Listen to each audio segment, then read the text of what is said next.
Good afternoon, Arsenal fans, you Gunners, you Gooners.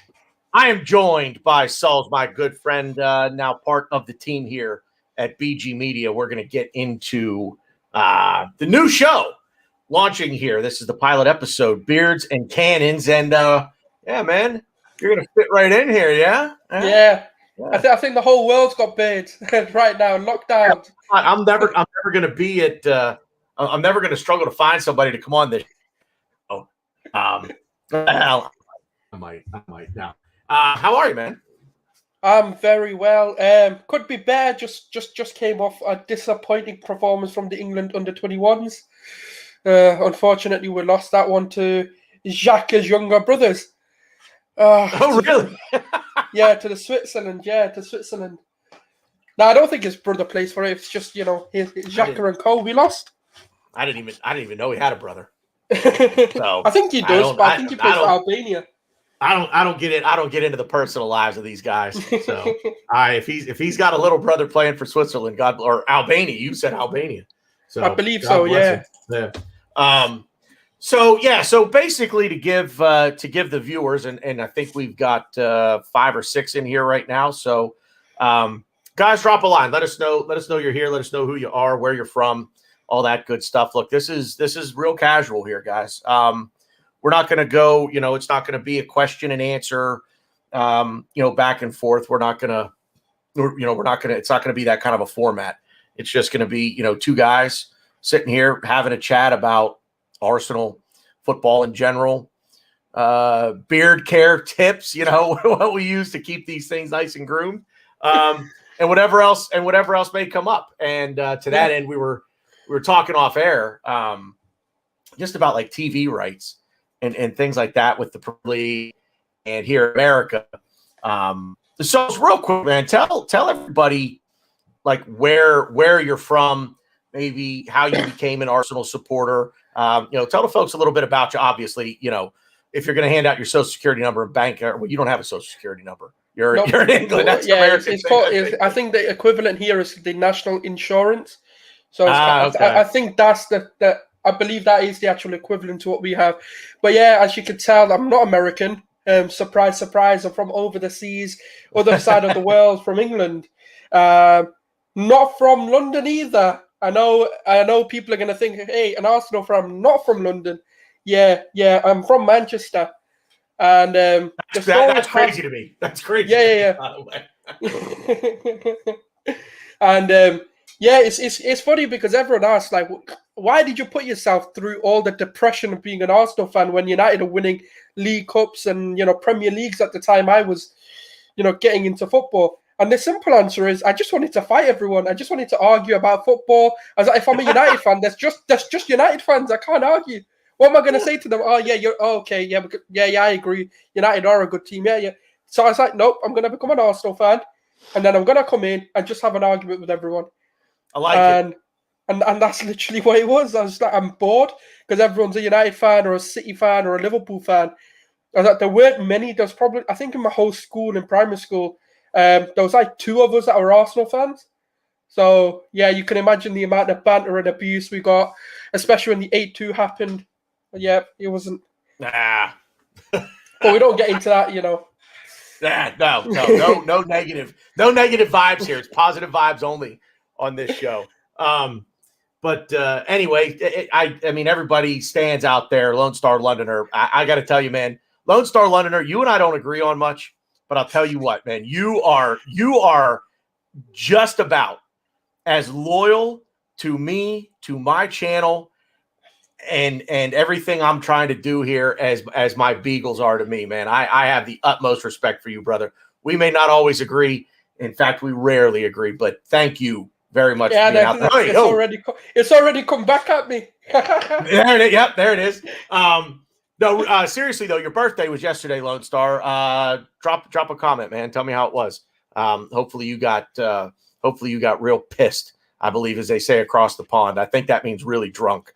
Yep. So hopefully you did. Hopefully you got quite pissed yesterday, and but didn't piss yourself. See, it's the dynamic here. Yeah, just on that as well. The funny thing is, right, So they announced it that it's going to be lifted last year for November and stuff. As my birthday came up, they locked it down again. I was because I was taking the piss out of everyone. As you had a lockdown birthday, man's gonna be going out. Oh no, lockdown. I got it back hard. I'll tell you what, man. You guys over there have had it. I mean, it's been brutal from what I've heard over there. Like I thought it was bad here. I mean, but our pubs, things like restaurants and everything over here, like we've never completely shut. Now, see, and it's funny because it's different. So you guys, it's all countrywide, nationwide. Like it's one rule for everybody, the nation over. It was split. So the first lockdown was complete lockdown. Like nothing was allowed open, only takeaways. There was even some points where you couldn't even actually go. You'd have to get it delivered and stuff. And then they started bringing this tiering system in once the lockdown was first released. And then they said, if you're in this tier, you could do this, this, and this. But even in that, you had to kind of book in advance. You couldn't just turn up to a restaurant. Yeah. Because of all the social distancing and stuff. Yeah, it's weird. The rules change. You've got the prime ministers and their MP and their board doing whatever they want to do. And then you've got the people doing one thing. And it's just, yes. I said a buddy of mine, Max, from the Arse Bros, if anybody watches the Arse Bros, you guys all know Max. He and I were chatting, and he lives in Australia. And he was saying, like, at one point, they actually got to a point where you could be arrested if you were to leave your house to take your dog for a walk. And I mean, we've obviously come through a very controversial election for the president over here, and everybody knows what's going on in this country. And I said, if there's one thing in the world that will unite this country, it would be the government stepping in and telling us that we're not allowed to leave the house to walk our dogs. Because I promise you, every dog owner, on be it Republican or Democrat, conservative or liberal, doesn't matter. At that point, we all unite, and we all and we all march on the Capitol. And before I get raked over the coals for everything that happened down there, we're going to take our dogs to the Capitol. And it's and we're just going to treat that one. I went shopping the other day, and I've not really been out of the house a lot, just because obviously I try to go when I absolutely need to.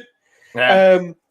And it was surprising. Like, so there was this main street where there's a few like little you've got your big Asdas and your big and then you've got like smaller versions of those stores, like your local ones. Yeah. I was just going there. Police everywhere. That whole main street, from the start to the end, had police at every point, just coming into the middle of the road, stopping cars to tell them to come park up in the car park, and literally searching their cars, asking them what they're doing out. I was like, what the fuck's just happened here? Like, and then I was like, so thankful I wasn't stopped because I was on my own. But yeah, it was just like, it was such a shock to me because I've never seen that. I was like, oh, don't tell me we can't even go out now. That's crazy, man. Like I said, it's every state over here has been different with their lockdown rules. I live in Pennsylvania, and we've been. It's basically just been the rules for pubs and like if you're gonna go out, you have to have food. Like you can't just go into a pub and have a drink. Like you have to have food. You can't actually sit at the bar. Everybody has to sit at a table. A lot of places. Now this was down to like the specific bar or restaurant, but there were a lot of places that would cap your stay at 90 minutes. Say, excuse me, you can't be here longer than 90 minutes. Yeah. But then you had a lot of places that were, just kind of like, we're just gonna kind of fluff the rules a little bit, and we're gonna do our thing and make our money. So, but like Lone Star says, I mean, Texas is open, Florida's open. We've got baseball season starting here pretty soon. And I know in Texas, the Texas Rangers in Arlington, so it's a suburb of Dallas, they're like full stadium. Opening day baseball here is a big deal. Like you get people who aren't even necessarily baseball fans that like show up at opening day. Oh yeah. I mean, it's as long as the weather's nice, man. It's like baseball's one of those sports that you don't have to be a baseball fan to go to a baseball game and appreciate it. Like you're outside, you walk around, you have over here it's the cricket, like especially when the 2020s is on, because 2020s is like the best way to put it. It's like World Cup where it's just all out. Like, you know, especially when the smaller teams play, they're trying to just make a name for themselves. And that's what the 2020s is. Like, everyone's going full out, just smacking the balls up for sixes, and, you know, it's more fun. But yeah, like, this is where this is the issue in England right now. It's like we're getting 20% capacities allowed, and yeah, it's just not the same. It's weird because what they do is they'll restrict, like they'll end lockdown, just let everything become a manic, because obviously no one's been out. It's not tiered. It's not like slowly, okay, now we'll open this, and this. It's just like, yeah, everything's open now. Go, let hell, you know, break loose on this, and then we'll go into a lockdown 3 weeks later because we've got like 1,000 odd, you know, cases per day again, and it's a lot of people here. The Republic of Arsenal need to get SULZ on a channel sometime. Can't get rid of him. Yeah, man, you have definitely in the past few weeks here. You've definitely exploded on the Twitter scene and the Arsenal podcast thing, man. So I feel very fortunate to have you as part of the team here at BG Media. So Lone Star Londoner, love baseball. Don't get all of it, but do enjoy the game. That's like me in cricket. I see cricket and I'm learning the game, but I don't fully understand everything with it. But I think if I were to go to a match, I think I would really enjoy it. So yeah. But baseball and cricket, obviously, you don't have a pitcher in cricket, you have a bowler.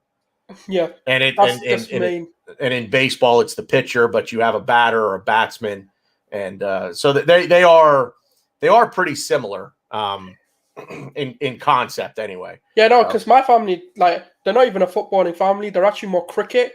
So really? Like uncles and, you know, all of they used to play for their like uni teams, their high school teams, even in their work teams they played there. Like some of them played in the counties. We're more of a cricket family, and I just kind of became more of a football person. So I have like the one football, and everyone else is like cricket. But it's brilliant because, you know, when you've got nothing to do in the summer and the World Cup cricket's on, it is brilliant. Mike at the Gooners Pod. Baseball's boring unless you're drunk AF, and I hope we AF me. I lived a 5-minute walk from Lords and took in a test gut bucket list for me. I gotta say, the next time I get over there, I think I gotta try to take in a cricket match somehow and just at the Lords. experience. Brilliant. Lord, that's in London, right? Isn't that right out near Wimbledon the Lords or something? is the capital.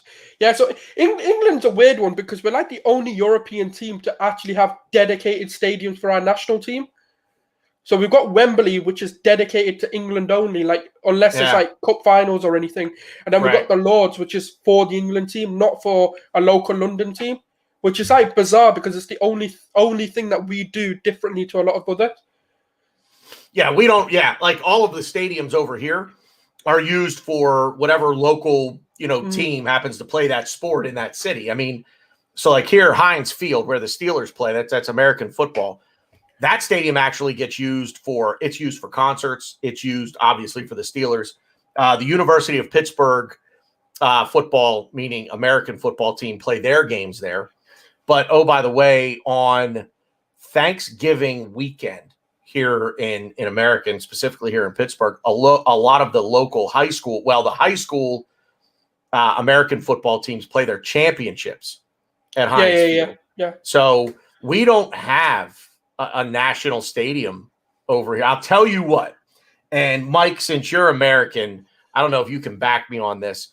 If there's a national like area where they try to put like national events, it's Indianapolis. So like right now we have March Madness going on, which is the college basketball tournament at the end of the year. And you know what, that concept of America I've always loved. Because like over here, like high school football or like basketball or whatever isn't actually even a thing. Like we don't actually, not even the fact that we don't get crowds. It's just not even played without crowds. Wow. We don't have like high schools playing. You'll have the odd game, but that's more organized by, like, for example, in Manchester, we had like the area that we were in, there was a Stretford High School and then a grammar school. There was always that thing of, oh yeah, like who's the better in the sport category. So we'd always organize it as students, but it was never like something that became national or anything. It was more, we've got more of the youth academies, and if you're in the youth academy, that's what we have. Not And that I've always loved. Like, how it'd be so brilliant if I could go back and we had a high school tournament. Yeah, I mean, like I played American football, baseball, and hockey when I was a kid, like growing up. And as I grew up, I kind of fell out with American football. I've never played like real football, like soccer. I've never played the game in my life. Honest to God, I swear to God, I've never played. Like I said, baseball, American football, and ice hockey. And as I got older, and probably, I don't know, like 7th or 8th grade, I pretty much quit baseball. I'd already stopped with American football. I'd stopped there, and I was just a hockey player. So I was a goalie, and that's and the thing there, like where I played, I didn't have like high schools here. I think, what are they called? Secondary schools over there. You guys don't call them high schools, do you? No. So where your we do call them high schools, but they're not. So it's I believe it's from the age of 12 to 16, but obviously we just call it high school. Whereas I think you have something just before high school. I think, is it secondary school and then high school? So we have, the equivalent of, all right, so you tell me this. So we have kindergarten through 5th grade. Then we have 6th grade through 8th grade. And we call that middle school because it's right in the middle. But then 9th grade through 12th grade is high school. So we call the K through 5. We call it, I've always called it elementary school. I think you guys call it primary school. Yeah. So so I was I'm not sure what it is. Like, we have it where, like, when you're like 3 or something, learning your basic, but I think it's like either kindergarten here as well. Then would have, moving into that, would call it a reception, where you're a bit like 3 to 5. And then from there is primary school. I think it's, I'm going to get the ages wrong, but it'd be roughly around them kind of ages. So it'd be from like 5 to like 11, 12. And that'll be from, that'll be your primary school. And then we have a high school, which is just like your teenage years, basically, from 11 to 16. And then you'd have college and uni. It depends on what you do is the age range. Right. Obviously, you guys do have a university, but it's completely different to how, like, your sort of, our college is kind of the end of your high school, I believe. And like, it's kind of the equivalent. And then we have a university just at the end of it, which is what you guys, I think, call college. Yeah. So, college and university here, same thing. Yeah. It's, for the most part, it's you graduate high school. So after 12th grade, you graduate high school. And then you just go into college from there, for another, 2 years, 3 years, 4 years, whatever it might be. But then once you get there, see, again, we have all of the professional sports that are big in this country. We also have it at the collegiate level or at the university level. And I'll tell you what, man, I'm jealous about that. Like American football is probably, like, I hear a lot of people want to come over here for like an American football game and take an American. I'm telling you, like an NFL game. Yeah. Go to a college game. You'll have so much more fun at a college game, because the biggest stadium in America is the University of Michigan. Their stadium for their American football team, and it seats about a little over 113,000 people. Wow. The second biggest stadium in this country is actually in the middle of my state. It's at the Pennsylvania State University, or Penn State University, as it's affectionately known. I won't tell you what I call it. There is no team in any sport at any level that I hate more than I hate Penn State football. So that's University American football. And it's in my state, and I grew up 45 minutes from it, and I hate them. If they played Tottenham, and I'll actually use the words Tottenham and Hotspur on this show right now to get my point across. If Penn State played Tottenham, I'll look like Harry Kane threw up all over me. That's how much I hate Penn State football. Like, I would be a Tottenham fan 110% any day of the week over Penn State football. I hate them that much. But their stadium is like 109,000. And I will say this: look up Penn State. If you ever want to, just Google Penn State whiteout. I will tell you, as much as I hate to admit it, it's pretty cool. So you get about 111,000 people in this stadium, and it's called Beaver Stadium. Wow. Yeah, you see a picture of it? Everybody in the stadium is wearing white. and they do this at night. It'll be a Saturday night game. It'll be like a nationally televised game. Lone Star Londoner, Unhappy Valley, absolutely. So they call the area where Penn State is. The town is called State College for obvious reasons because the state university's there, so they call it State College. Yeah. You could tell that the people in Pennsylvania are very creative, but they for some reason it became known as Happy Valley. Don't know where it started, don't know why, but yeah, it's like, you know, Happy Valley, whatever. Anyway, two of my best friends and my fiance all went to Penn State.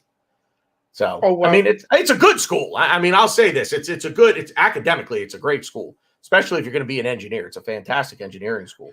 But I can't stand their football team. Their hockey team, I don't have a problem with. Their basketball team, I don't have a problem. It's just their football team. So yeah, I hate them. I hate them with an absolute passion. Well, I've seen like videos and documentaries about the college football, and it is just brilliant. I'm like, it's surprising that Europe doesn't have a similar thing, right? Because for how big we are, like how big we can make these sports, like even sort of under 21, under 23 football over here is actually getting bigger. I hope to do it because the facilities are definitely there, but it's just surprising to me that nothing at a sort of younger level is being done. Yeah. It over here. This is why I tell you, if you're gonna, like, if you would ever come over here and do something like that, to go to a college game because you want to go to the tailgate, dude. These people show up in RVs, like really? Literal mobile homes. Oh my god, it's insane. Insane. They don't even do that. None of over here. They're coming their Ferraris and Lamborghinis, and that's about, you know. The thing with tailgating here, and I think why it doesn't happen over there is because here we've built our stadiums over here with parking around them. So everybody, you know, so you typically don't live very close to a stadium over here. You can, but the residential areas around our stadiums here in America you could walk to it maybe, but there aren't a lot of people who are close by. So you've got to drive in from somewhere and you got to park. Yeah. Because we also don't have, at least like London's anyway, a lot of cities don't have the public transportation the way that London has it, or New York, Chicago. So when you look at American stadiums, you see a lot of parking around the stadium. And then what we do is we try to build up the area around the stadium commercially, hotels, restaurants, bars, shopping, things like that. So you make it a destination. A good example of that is Gillette Stadium in Foxborough, Mass, where the Patriots play American football. That area up there, like just right, like, and that's the thing. It's not even in Boston.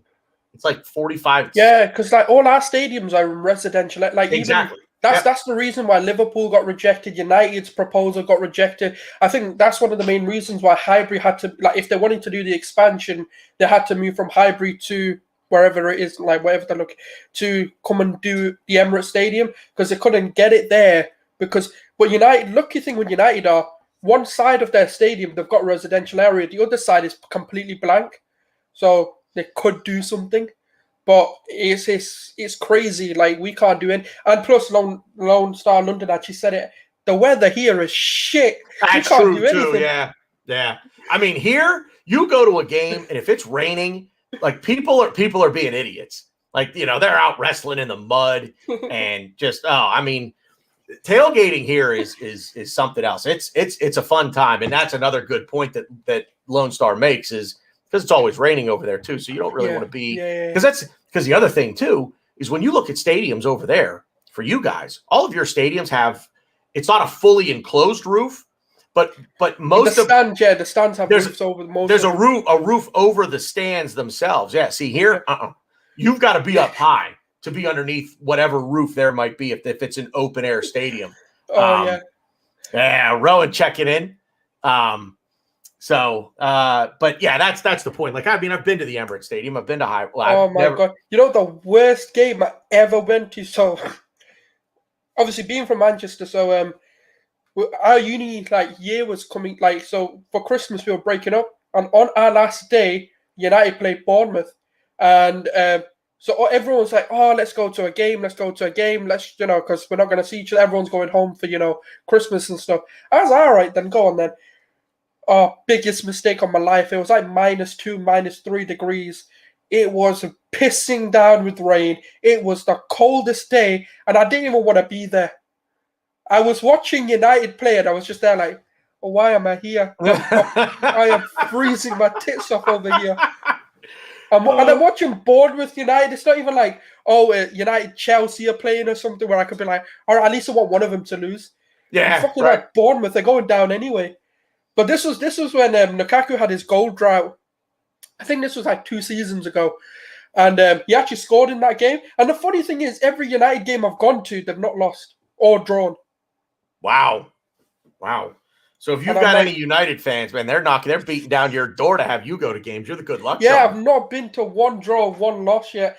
And it's never been, obviously, if it's not been a draw, it can't be 0-0. But I've never been to a 0-0 either. They've always scored in them. Wow. And I'm like, but I hate going. But I go because I'm like, yeah, do you know what? Like, why not? Let's just go. The best one was United Arsenal. Brilliant. When we beat them 1-0. Oh, you were there. Oh, nice one. I do a bit of IT work sometimes for United, so I've been to some backroom stuff. That's cool, man. That's awesome. And then the funniest thing was I had a tour around United Stadium when I was playing for the foundation team. Mm-hmm. So I had so I remember like we were just walking around. There was just someone showing around, just like, oh, here's the stadium backroom, like tour and everything, going through the tunnels, the changing rooms. And funny enough, Michael Carrick was there. This was back in like when he actually played. One of the most brilliant human beings you'll ever meet. And then I actually met him a couple of years later when I was learning to drive. He was just gone out for a coffee and we were in his area. And then we spoke and he goes, I remember you from the tour. And I was like, what, really? And I go, that was like 4 years ago or something. And he goes, yeah. And he goes, because you can see my personality is like very out there. Mm-hmm. So I end up like, it's so weird because like we don't usually talk to people. And me and him have had like 45, 50-minute convos. I remember like De Bruyne was with his family, and he goes to his wife. So me and him were talking for about 5-10 minutes, and then he goes to his wife. Actually, just take the kid and go shopping. I'm just talking to someone. I was like, nice, it's wicked. I just wanted a picture. Like I wasn't even going to try and bother him. Yeah. But do you know what happened, right? So I was at work, and he came. So I worked at an aquarium at the time. And he was getting his picture taken, with like the green screens and, what the attractions normally do. And one of the security guards actually pointed out, he goes, do you recognize him? And then literally, I looked at him and I was looking for a bit. I was going, oh, shit, that's De Bruyne. And then he actually looked over. He goes, yeah. And it was brilliant. Nice. It was the funniest thing ever. And he goes, yeah, no, he goes, I had to talk to you after that. Nice. Yeah, American pro athletes over here. I'll tell you a real quick story. I think everybody in the chat will know who this is. So when I was a teenager, so I think Shaquille O'Neal's rookie year in the NBA was like 90, might have been 95. Jordan had retired. This was, I think, Shaquille O'Neal's rookie year was in between the 2 3-peats for the Bulls. But anyway, so he was a rookie with the Orlando Magic, and my uncle, my dad's brother, most of my dad's family actually live in Florida, and they lived in Kissimmee, which is a suburb of Orlando at the time. And my uncle worked for Pepsi. He basically was like a vending machine repairman. That's my uncle did. Like he'd go around to vending machines, and if they were busted, he'd fix them. And where the Magic played in their arena, so you contract that these arenas will contract out their concessions. So it's either Coke or it's Pepsi or it's RC Cola or whatever it might be. Pepsi was the soft drink in the Magic's arena. And they had a practice facility. The Magic did in the arena. And they had a couple of vending machines that apparently needed fixing. And that happened to be on my uncle's route. So as he tells me the story, because I had no idea that he was even doing this till I got the ball. I got a ball autographed by the entire Orlando Magic team. He shows up at the training facility to fix their one of the vending machines. And I guess he'd always had a ball with him just in case he would ever get that close and might be able to get an autograph. So he takes the ball, and he gets the entire Orlando Magic team to autograph the ball. Rookie, Shaquille O'Neal. But anyway, so fast forward to 2005, spring of 2005. I live in Denver, Colorado. I'm living in Denver, Colorado. And the NBA All-Star game comes to town, and I'm bartending. And a lot of the players will put on a party, like during the week of the All-Star game thing. And so what they do is they'll rent out a facility, but then they'll come and the organizers will try to find bartenders to work these things. So they came into me, said I wasn't available to work it, but I could recommend a few people that could, and which I did. And they ended up giving me a couple of passes to Shaquille O'Neal's party. And I walk into this place and just, hanging out, having drinks, whatever. It's cool. You're rubbing elbows with some relatively famous people. But then I see Shaquille. He's kind of a hard dude to miss. He's 7 feet tall, And I see Shaquille O'Neal, and there's nothing around him. It's wide open. Like, people are just walking up to him, shaking his hand and whatnot. So I'm like, I'm going to go shake this dude's hand. And I walk up to him. I'm like, yeah, man, I got a ball autographed I got a basketball. I was like, you autographed a ball for my uncle your rookie year, and the entire team autographed it, and I have that ball. And I was telling him who my uncle was, like how he got the ball, and he remembered. Like he was like, I remember signing that ball. He's like, you have? I was like, yeah. It's like Matt Gukas, Nick Anderson, Dennis Scott, like all these dudes had signed that basketball, and he was one of them. And he's like, yeah, I remember that. And I shook his hand, and meanwhile, like his fingers stopped like right here on my hand. Like, that's how big his hand was. So, but so what's just happened in the chats now? This is Twitch, and this is what happens on Twitch, and I have no idea how to stop this. I went out, put a thing up on Twitch. Thought I would do this, but I don't know how to moderate the chat over there. So if I have to, I'll just shut that off. Now, I know what a raid is. So someone's basically sent their viewers over to you, but I don't know who it would be. I don't know. Is that a good thing or a bad thing? I don't know anything about Twitch. I don't know if they're good follow fans, but yeah, like, it's a good thing because say someone had like 500 viewers and they just raided you, so they'll basically switch their stream off and then bring you to your stream channel. So yeah, I have been raided by Arsenal according to Frimpin Games. Fair. Yeah, come on. All right, I've been raided by Arsenal. I mean, if I've been raided by Arsenal, how bad can that be? So, but the only thing that sucks with this though is that I can't see. We have 151 viewers now, 135 of which are on Twitch.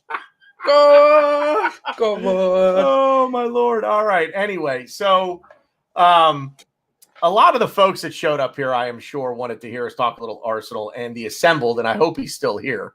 Put up a question. Afternoon, young men, and settle down with that young men thing.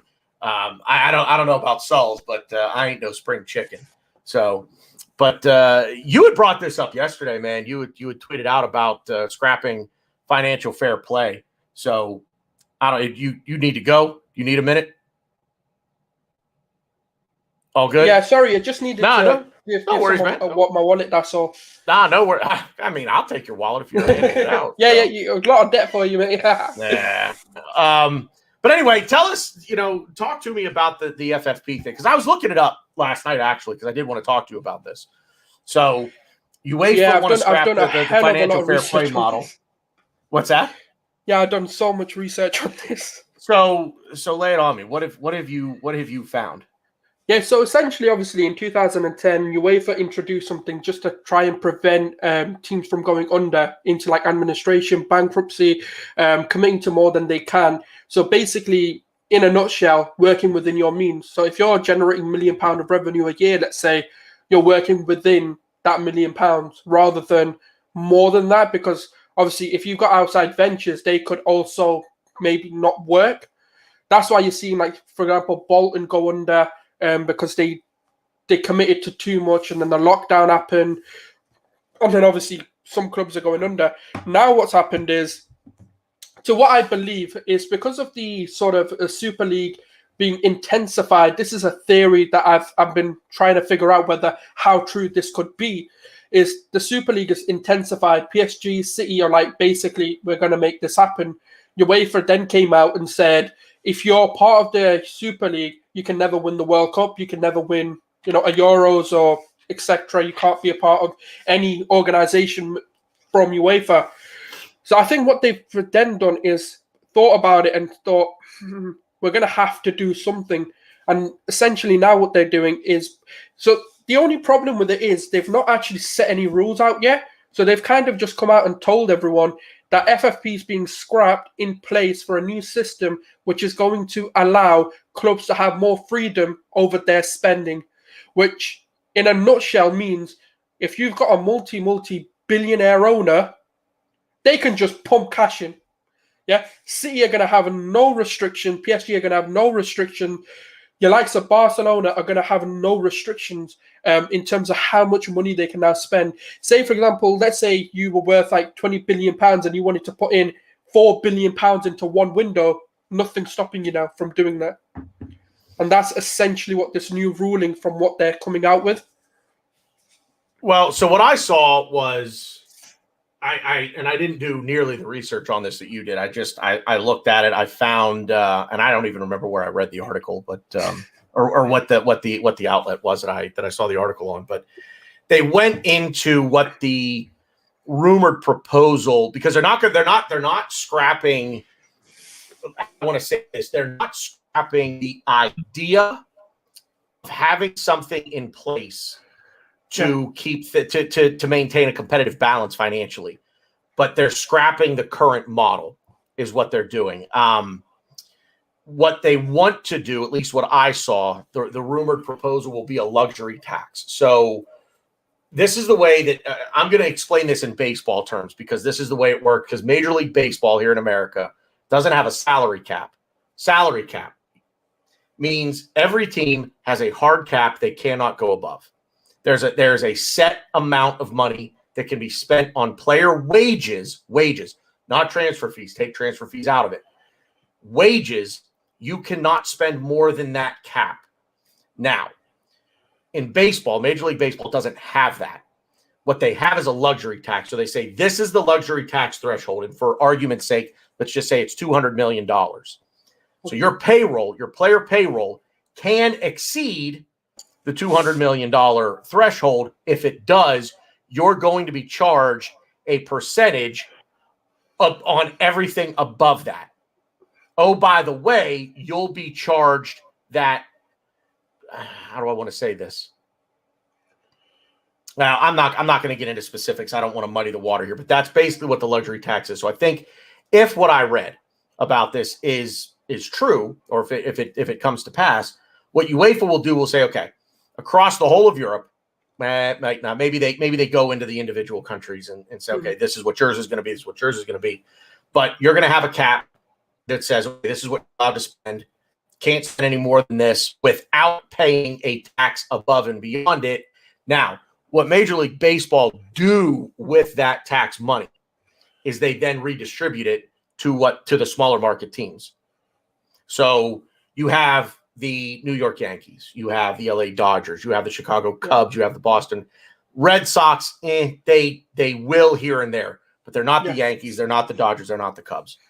So those are pretty much the three teams in America that will just go balls to the wall spending money on player salaries. What they spend above and beyond, so the luxury tax, that goes into a pool and it'll get distributed. Lone Star London. If anybody wants to really understand, and it's a great movie. Watch Moneyball with Brad Pitt. It's a tremendous movie.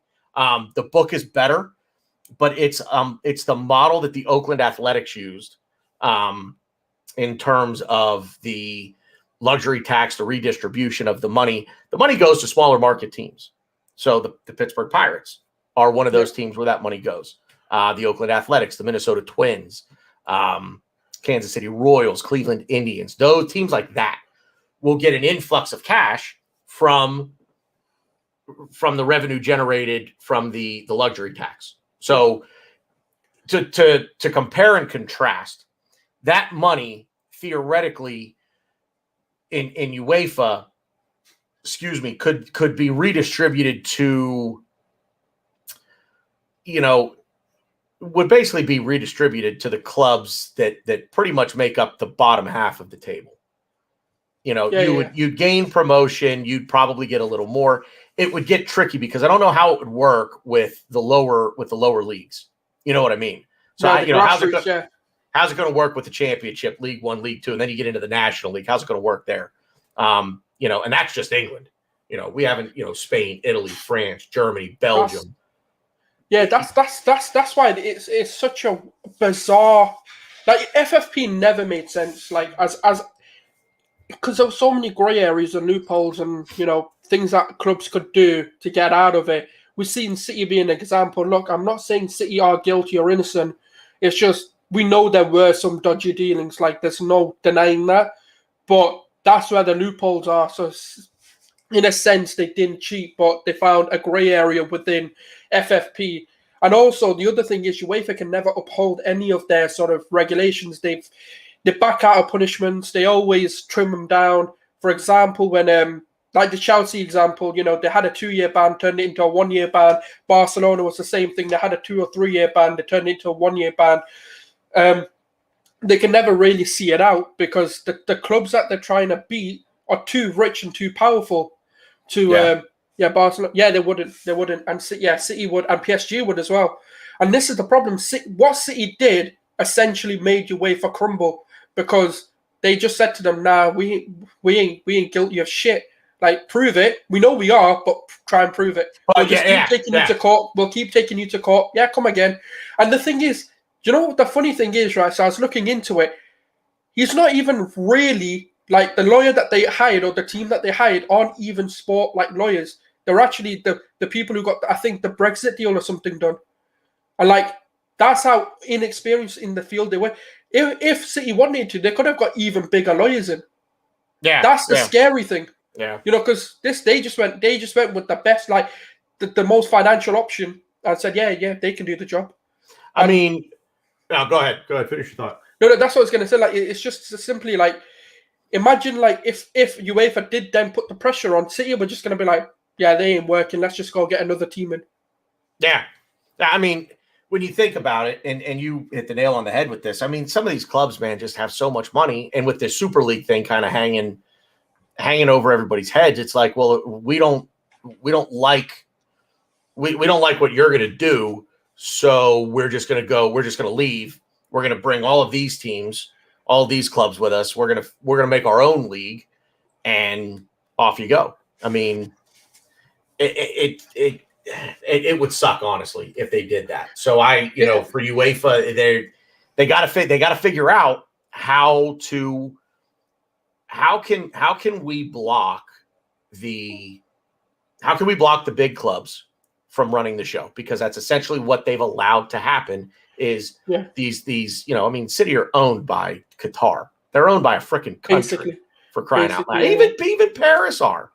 I mean, like I can't watch the French league. Like I love Kylian Mbappe. I'm going to tell you right, like I love watching that dude play.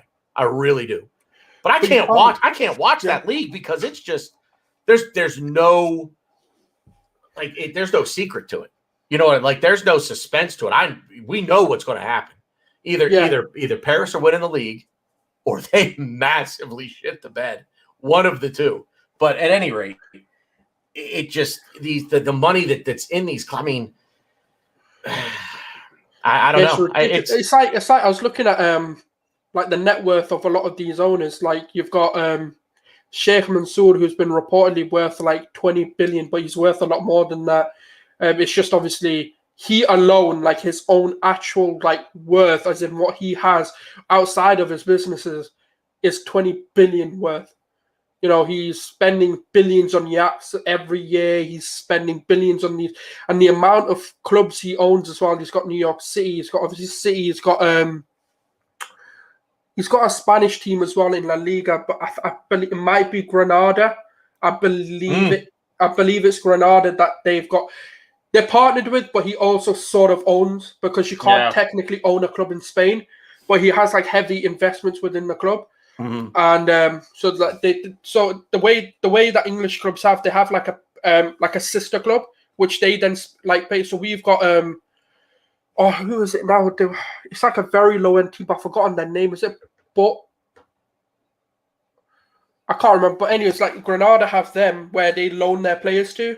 Oh City is yeah, I know what you mean. Yeah, and then obviously they got New York City as well, who they then loan the rest of their players to, and then they pay a fee though. Like every year, City will pay them to kind of keep them financially sustainable, and so that's what I mean. Like they just blowing money everywhere without any restriction. The only good thing that this can bring is the teams like Everton, Wolves, your West Hams, your Aston Villas, who have rich owners, but unfortunately don't have the revenue to back that up. So their spending is limited, but not by their own fault, not by their owners, but more just because the club size isn't big enough.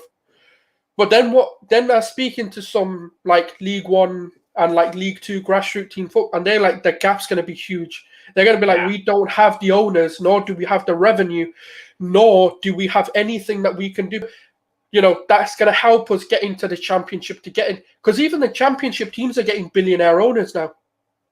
So it's gonna imbalance football in England anyway. Definitely in England. In Spain, FFP works because you don't even need FFP technically because they don't have owners. They have presidents. You have to elect someone in to position, and they have that structure there. So whatever they make is basically what they have, but then they have to go and fund, like they'll have to raise the funds. So they still have to technically make the money before they can spend it. The American have done a good job leveling the pay of your salary. Go ahead. No, go ahead. This is what I'm saying. Like, I think UEFA are trying to do this in terms of there's been a lot of murmurs in the Premier League about salary caps coming in. I don't know how that will work. I don't know whether it'll be the highest you can pay a certain player is X amount, or whether it'll be kind of your salary cap is, let's say, I don't know, for your whole squad you can only, it's capped at, let's say, £1 million, and you distribute however the hell you want. I'm not sure how they'll do that because of the amount of money that's already being given to them. There'll have to be a hell of a lot of wage cap, because if you think about it, if Aguero's on like 250k, De Bruyne is on like 250, 300k, they're not going to then all of a sudden, because of regulations, be like, oh yeah, we'll take, I don't know, 200k. Like, it's how do you sort that out? It's going to take so long to filter those kind of players out of the club. Like Ozil, for example, he was on 300, 350k. If they then turned around and said, look, our wages, the cap comes in at 200k, he's not going to be happy. Right. So, well, I mean, UEFA from that standpoint, then, I mean, it would, first of all, it wouldn't be the same, the continent over. You would have to look at the individual leagues and take them on their own merit and assign a number to it based on the league. So Premier League is going to be different from La Liga. It's going to be different from Ligue 1. It's going to be different from Serie A. All of it will be different. So the way that it's done over here is the things that get factored in. And the biggest thing that gets factored in, because it's the one sort of constant. It's relatable across the board to every team, and that's television revenue. You can't really regulate it on match day revenue because stadiums are different sizes. Certain stadiums over here are bigger than others. I'll use hockey as an example because I understand hockey's the best. Hockey's is it's pretty simple to understand the National Hockey League salary cap structure, but to the stadium thing in Montreal, the Bell Center where the Canadiens play, seats like 23,000 people. And this is an indoor arena. It seats like 23,000 people. Contrast that to Pittsburgh, where we see 18,066. So that's seats. We also sell standing room only, but we don't cross. I think absolute, including standing room only capacity in Pittsburgh is like 18,887. I think that's the number that sticks in my head. But I think that's what it is. But you can't base it on match day revenue because ticket sales, certain stadiums are bigger than others. Certain arenas are bigger than others. So in the NHL, it's mostly based on television revenue and the television deals that you have with different companies. The NFL salary cap isn't a hard cap. There are ways to circumvent the NFL salary cap. But Like in England, it's just how the salary cap works. And here's the thing you have to do. You have to get I think there's a players union.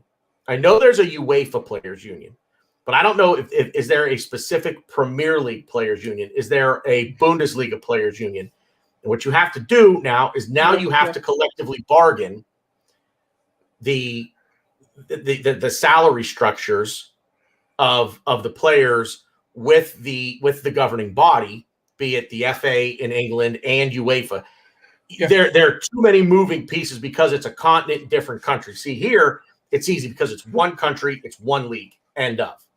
Over there with UEFA, it's multiple countries and it's multiple leagues, and none of these leagues are generating the same kind of revenue as another. So it's so like to Sam and Sam, I got to somehow one of these days we're gonna have to get together with Sam because Sam really understands this stuff, especially over there. Player salaries are now 30 to 80% of a club's expenditure, and it increases each year. Many clubs are just not able to keep up with the crazy increase in player salaries. That's the main reason why FFP and UEFA had to, like, when UEFA bought in FFP, it's because of the clubs just not being able to commit. So what they'll do, they'll get, let's say, into the Premier League, start committing to Premier League salaries, and then just when they then doesn't work out, the owners aren't rich enough to then back the team and back the commitment, because they never know how long they're then going to fall into the Championship. The Championship isn't going to make it anywhere near enough money as a Premier League will, because in the Premier League, you can up your ticket prices, your player sales will increase. You'll start to attract more brand deals because you're in the Premier League. Right. The eyes of the Premier League, even the sort of smaller games, without disrespecting anyone, like your relegation battles will still get you like maybe 3-4 million viewers across the world, which is huge for any brand deal to come in. In the Championship, you're probably looking at 1 million at most, maybe some more when the playoffs come in. But when you're looking at the smaller Championship teams, you're probably looking at hundreds of thousands of views. So when you then 10 times or even increase that by 10 times the amount of people having the same amount of eyes on, you can then demand more money. And that's where the problems are coming in. Brand deals will then fall apart. They then don't have that money that they've then, like that sort of gap of money from the Championship to the Premier League.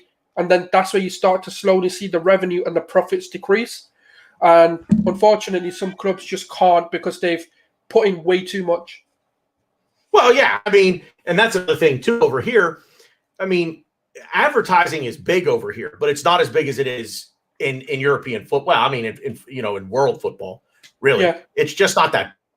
It isn't over here. The money comes from television. I mean, it really does. I mean, when you talk about the NFL, the National Football League over here, and the money that they make from television, it's stupid. Everybody. So let me put an Arsenal spin on this. So I was over in England in I was there in 2018 and 2019, and it was I want to say it was 2018.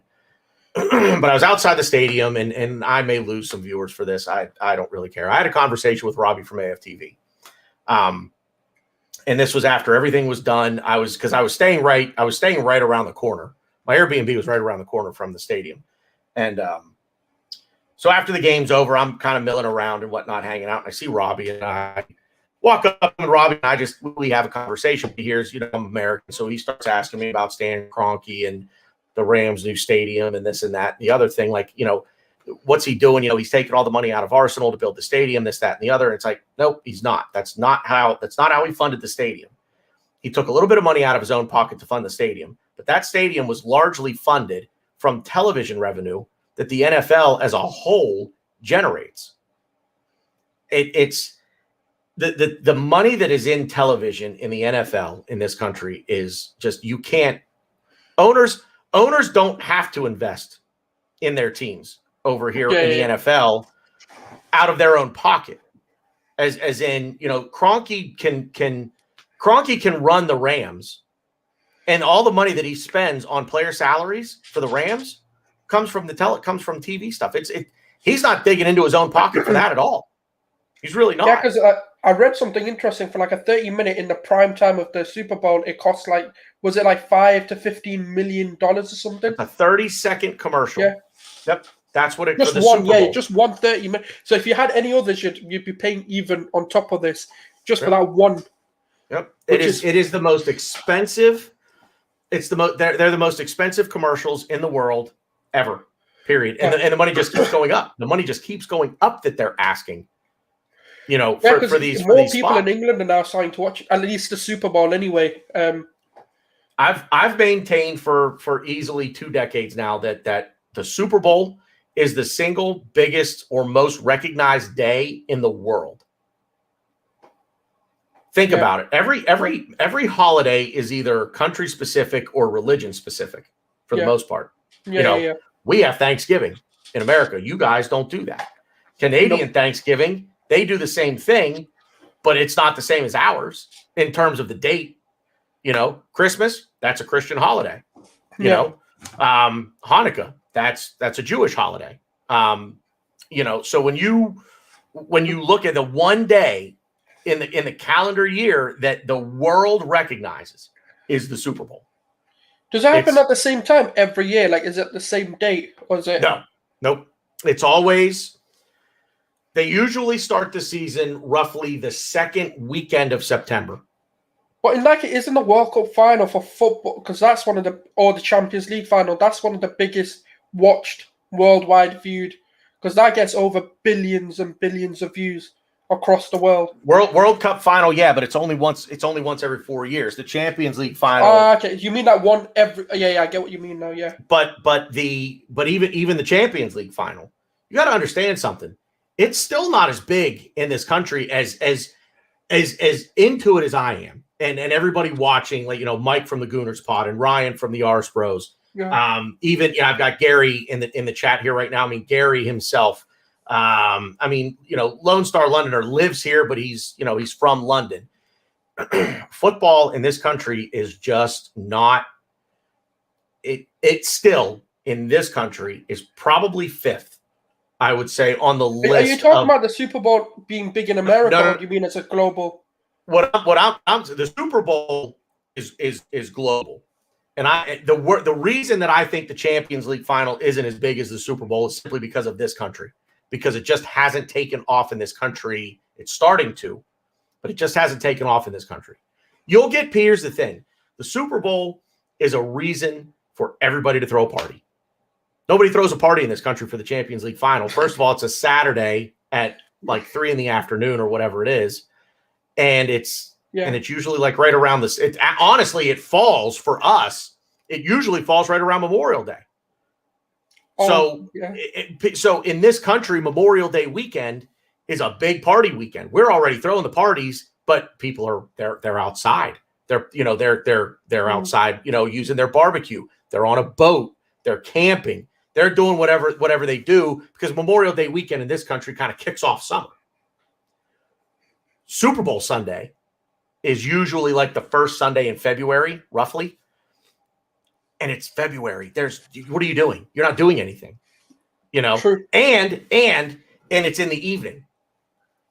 It's you know, you're not, like I said, you're just not doing anything. It's the next big thing after Christmas in this country, basically. Or after, but in America, I'll agree with the Super Bowl in America, but I don't think as a global, I do still have to say the Champions League is definitely the single most biggest sporting event as a global event, because even in Europe, like, it gets more views than anything.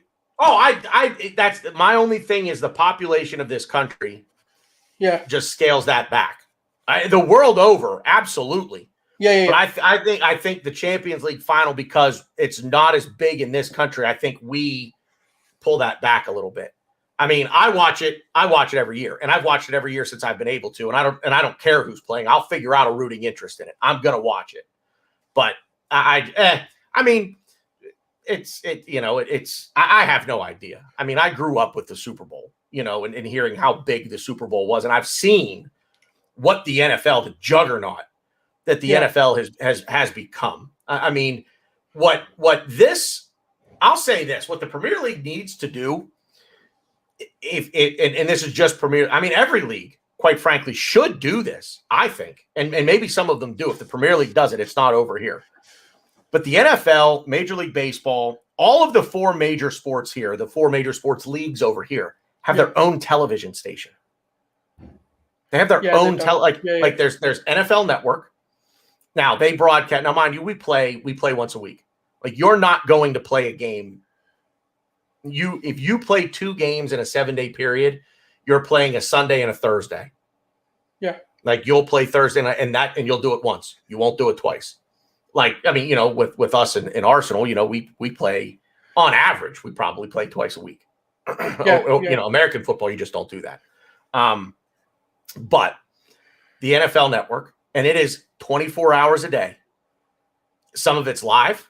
It's a live studio show. They show rebroadcasts of games. When training camps open up, they send a reporter out to every training camp facility, and they cover every team. They show the preseason games, or what you guys call friendlies, or what are known as friendlies. All of that stuff. NHL Network could do a better job. Major League Baseball, MLB Network, I think, is tremendous. I love watching MLB, which is Major League Baseball. I love watching that. Love watching it. But original programming, they show games. Spring training. They're at everybody's spring training, and they do a preview of everything. The Premier League needs that. I know United have their own sort of TV station, but it's just so boring. It's so dead. Here's if I were, hey, anybody from the Premier League, if you're watching this and you're listening to me right now, I would love to come on board, but I need the job, and you're gonna have to pay me for this. The content that the Premier League could offer is again original content. I mean, how many football movies are out there? The Damned United, Fever Pitch, 89. Those are just Green Street Hooligans. The Firm. Bend It Like Beckham. I mean, there's all kinds of football movies out there. So on a boring Sunday, show that right now. This is where the Premier League would be making would be getting a ton of viewership because people are watching. People would be watching because there's no football right now. We don't have a dedicated Premier League channel. Even on Sky Sports, they have a Sky Sports Premier League. But it's not they'll have random things on there sometimes, like for example, they'll have national games on there. It's not really dedicated Premier League, so it's a bit strange. They still haven't done it. There's obviously talks about. I know Kroenke came over and said that he wants to branch off and kind of have his own Arsenal broadcasting. I have thought about that. I have actually thought about this. And it's a way for the club to make money. And I can't believe I'm putting this out there because somebody's going to steal this idea, take it to the club somehow, because I have no connections to the club whatsoever. But what they could do. So I'm a red member for Arsenal, just, so that I can buy my own tickets. I don't have to go through anybody. I can pick my seats, the whole 9 yards. So I'm a red member. And with the red membership, I get access to the Arsenal digital media platform. Yeah. What I think Arsenal should do is create their own Arsenal television, Arsenal TV, whatever you want to call it, Arsenal broadcasting, whatever you want to call it, on the website where it shows replays of old games. They have the rights to them. Show replays to old, any game. Just go back and get the games. Imagine being able, especially someone like me, who I've been a fan. I've been a supporter since '89. I mean, that's like when I really. But I couldn't watch the games. So imagine for somebody like me to be able to go back and watch these old games, and watch an entire old season that I never got to see. All I had was a phone number that I could call to get a score. That was it. That's all I had. Yeah. It would tell me the score, the goal scores, and that was it. That's all I got. And that was up until the early 2000s. It just every once in a while I would get a game over here, but it wasn't anything like it is now. But how hard would it be for Arsenal to go? You know what the WWE network is? Yeah. I watched that. Yeah. There's the blueprint for Arsenal television or Arsenal, AFC network, whatever you want to call it. There's the blueprint. You can't broadcast live game. That's the one thing they couldn't do was broadcast live games, but they could broadcast, and you probably couldn't rebroadcast games from this current season or from the current season that you're in. But seasons past, original programming, think about how cool would it be to have a show with Ian Wright and where Ian Wright interviews former players. You know, just a half-hour-long show where they walk around the Emirates Stadium, be it down, you know, they walk around, you know, the club area, you know, and then all of a sudden, you know, now you see them down on the pitch. Now you see them in the locker room having a conversation. How cool would that be? Yeah, to just have especially Ian, with you know, obviously us being in this sort of YouTube scene, like how many people are engaging in podcasts nowadays. Like imagine even if they did that, like had a podcast segment, you know, maybe, you know, Red members or members of Arsenal, you know, whoever's got a membership and season ticket, at random, they select someone for a surprise podcast. Like things like that would just be such an engaging thing to do. That and let's be honest, like the Arsenal fan channels, like not just AFTV, but just fan channels in general have blown up because fans want to have their say, but there's nowhere. There was nowhere to go. There was nowhere. Exactly. We've always looked for a way to be able to get out what we're thinking, and with the advent of YouTube and social media and all this, it's given us that platform now, you know, to be able to do this. Unfortunately, it's also led to a lot of really shitty things, but we'll save that for another show. But listen, man, we're at an hour and 6 minutes here, and I wanted to keep it right around an hour. This has been, I mean, I feel like you and I could sit here and talk, for hours. I'll put it to you this way: next time I'm over there, I'm coming up to Manchester. We're gonna have ourselves a night, and we'll do this. we'll do this. We're just gonna do it face to face, and we're gonna get shit faced. So, because I guarantee, if we kept this up and we were drinking, we'd go another 2 hours, and I'd be tanked. So yeah, even the comments do fair, man. Everyone who's getting involved as well, it's been brilliant. It looks a success in my eyes. I think this so far. So I mean, I keep seeing, like, I got 33 viewers right now. None are watching on the Twitter thing, which is like Periscope or whatever. I think it's going to be like Twitter Live or something at some point. So 16 and 17 on Twitch and YouTube. So I still have a fair amount. I mean, this is the most views that I've ever had on Twitch, and I'm talking right now. Forget that 150 some that came into the chat and blew it up. There's the 16 on Twitch right now is the most that I've ever had for a show. But shout out everybody in the comments. I'll be honest, I was thinking about doing this as just a recorded show. I wasn't going to do it live, but I would say that it's been a success here live. Throw this up here. Switzerland are leading Bulgaria 3-0. Oh, they're having a good day, aren't they? Yeah. They beat the 21s, and now they've we are at, real quick here, I want to go back into, let me just update this real quick, because we actually gained more subscribers since we've been live. If you are not subscribed, we're at 798 right now. If you are not subscribed to the channel, please help us out. Get us to that 800 threshold. That was the goal by the end of the month. If I could hit it at the end of the show, I'd be tickled bloody pink. So, man, I would say this was a pretty big success here. So I like this. Actually, I really enjoyed it. It was more chilled, you know. Just get your thoughts out, you know, just talking about football, talking about life. I think that's the concept me and you were talking about. It's just a bit more of a, let's just talk. Just two dudes chatting about, mostly about, football or what. I think this was a pretty good show, because I think it gave, I'm going to put this up here real quick. Lone Star, yes, absolutely. If you hate Penn State, hit that like, well, and not everybody hates Penn State. So I don't know how many people are going to hit the like even button. If you like them, just hit the like button. If you like them, hit it too. I guess that's fine. I won't judge, but you know what? This was good, man. People got to know us a little bit if they didn't already. I think most of the people that are here, Giannis, Sam, obviously Gary, Brownie. Thanks for being here, man. You're another one up. You're up there with Lone Star Londoner, man. You're in here all the time, supporting what I'm doing, supporting what the guys over at Same Old Arsenal are doing as well. So believe me, I see you out there, and I really appreciate this is the support. Sam, Jonathan Porter, that's a new name that I have not seen around these parts a whole lot. So Jonathan Porter, thank you for being out there, man. Appreciate it. Just scrolling back through the comments here to see if there's anybody, excuse me, that I missed. I'm not going to go through all the Twitch people. I mean, they just. Oh yeah, that was madness. Yeah. I don't know. I mean, that's I don't know. That was kind of cool. I kind of dug. Yeah, that. yeah. I was just like, whoa, what the hell is just happening? As long as it's a good thing when they do that, then I'm all right with it. Nobody. Yeah, it is. It's just somewhat. I don't know who they're saying. Arsenal official.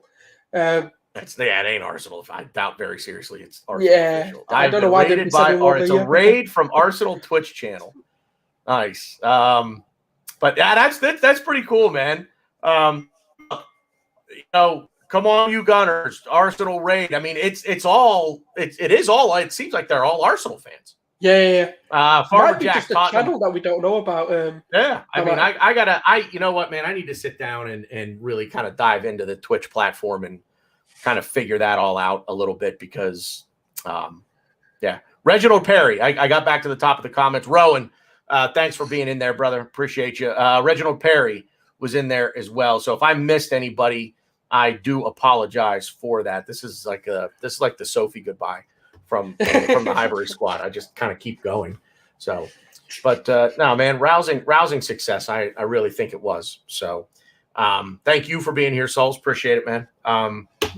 So we're gonna do this. I don't know that it'll always be. I'll put it this way. I think the way I want to do this is it'll always be one of us. Sometimes it'll be both of us, but I think I always want it to be one or the other. One of the shows, it might be you and Ryan. Another show might be me and Ryan. I kind of like the one-on-one thing to be, if I'm being honest with you. So, 100%. But it doesn't necessarily need to be you and I all the time. So I think I do want to, rotate people in and out for me or for you. So, so we'll get some different opinions in here, but it's going to be every Thursday. I would say with the exception of the Europa League match days, it's just, that's just too difficult, I think, to pull off. So I'll think about it. I'll put my thinking cap on that one and figure out if I want to do it Wednesday or if we want to do it Friday on the weeks where we play in Europe. So we can figure out scheduling and all that down the road. But pilot episode of Beards and Cannons is in the books. So SULZ, thank you. We are going to get out of here. Yep. Appreciate it, man. And everybody, so shout out everything else that you've got going on. Cause I think it was Republic of Arsenal said, man, you're everywhere right now. So shout out what you got going on, what you've got coming up and things like that. Yeah. So I've got essentially a kind of, there's 3 main channels, obviously. Subscribe over here. We've got so much in the pipelines being, obviously Tanner has spoken about, obviously a few things pre-match permanently now. Then I've got my own channel, which is Guna SULZ, which I just kind of talk about Arsenal and have a few podcasts, have a bit of a laugh. Then obviously now we've had a bit of a new channel launch, which we've just hit 100 subscribers on, where we talk about Premier League football. It's about all of them, all the big 6, so United, your City, your Chelsea, and we have different people on rotating on there. We're doing watch along for the international breaks as well, and that's on Let's Talk EPL. So do get down there as well, and that's pretty much sums it up. And obviously, shout out to a lot of the people I've worked with, like Sam, Gary, Anthony from Republic of Arsenal. Absolutely brilliant. I think Out and Out Guna was in here as well. He subscribed today as well. Just brilliant talking to people as well. And thank you everyone who has subscribed today. We're trying to hopefully hit that 800 around when the show was out. But we're getting ever so closer to that. Yeah, we came close. I think we'll hit the 800 mark by we'll hit the 800 mark by the end of the month. That was the goal, to hit 800 by the end of the month. Hopefully 900 by the end of April, and by the end of the season hit 1,000. I think it would be it'd be really cool to hit 1,000 viewers at the end of the season, and then as a